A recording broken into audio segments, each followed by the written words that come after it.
কথাবার্তা বন্ধ গেছে, হাত পা কোনো লাড়াইতে পারে না, হাঁটতে পারে না, হাঁটতে পারে, কথা বলতে পারে কিছু। আসসালামু আলাইকুম, আমার নাম শাহিন আক্তার, আমরা চন্দ্রগড় থেকে এসেছি।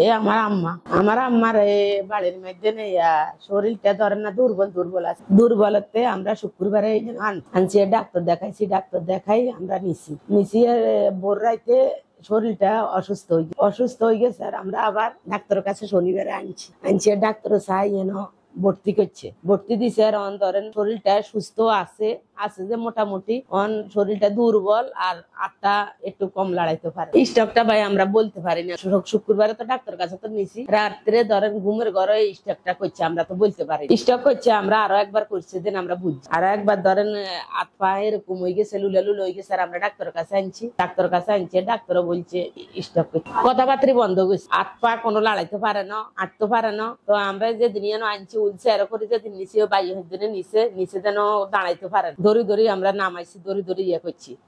হাঁটতে পারে, একটু হাতের সমস্যা, কথা বলতে পারে কিছু, একটু মুখো অন্তানি বাজে। এই সময় ধরেন পা কম লাটতে পারছি, এখন লাটতে পারে, হাঁটতেও পারে, দড়ি আঠাই আর হাঁটতে পারে। আমরা কদ্দুরা নিয়ে আবার কদ্দুরা ছাড়াই দিকে হাঁটতে পারে। হাতে একটু লুলা হয়ে গেছে আর পা হয়ে গেছে। শুক্রবারের রাত ধরে হয়েছে, শনিবারে আনছে, শুক্রবারের দিনে আনছে, ডাক্তার দেখাই নিছি।